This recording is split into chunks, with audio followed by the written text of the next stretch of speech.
आज हम सीखने वाले हैं इंक्रीजिंग और डिक्रीजिंग फंक्शन और उसको समझने के लिए सबसे पहले बेसिक कॉन्सेप्ट सीखना बहुत जरूरी है थ्रू द ग्राफ। जरा समझिएगा कि किस फंक्शन को इंक्रीज बोला जाएगा और किस फंक्शन को डिक्रीज बोला जाएगा थ्रू द ग्राफ। ठीक है, ये फंक्शन इंक्रीजिंग है। मैंने यहाँ पर एक वैल्यू पुट करी x1 और यहाँ पर मैंने एक वैल्यू ली x2। ये x एक्सिस में इस पर फंक्शन की वैल्यू मेरे पास होगी fx1 और इस पर फंक्शन की वैल्यू यहाँ पर मुझे जो मिली है वो हुई fx2।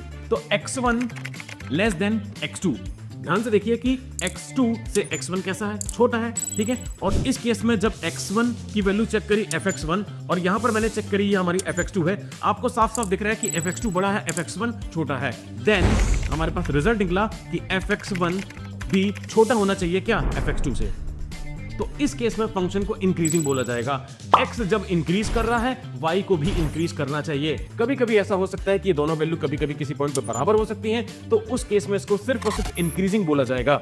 जैसे कि यहां पर देखिए, इस केस में इसको स्ट्रिक्टली इंक्रीज बोला जाएगा। यानी कि इस केस में अगर मैं निकाल के दिखाऊं, ये मेरे पास x1 है और ये मेरे पास x2 है, ये रहा fx1 और ये रहा मेरे पास fx2। तो x1 is less than x2 और fx1 also less than fx2।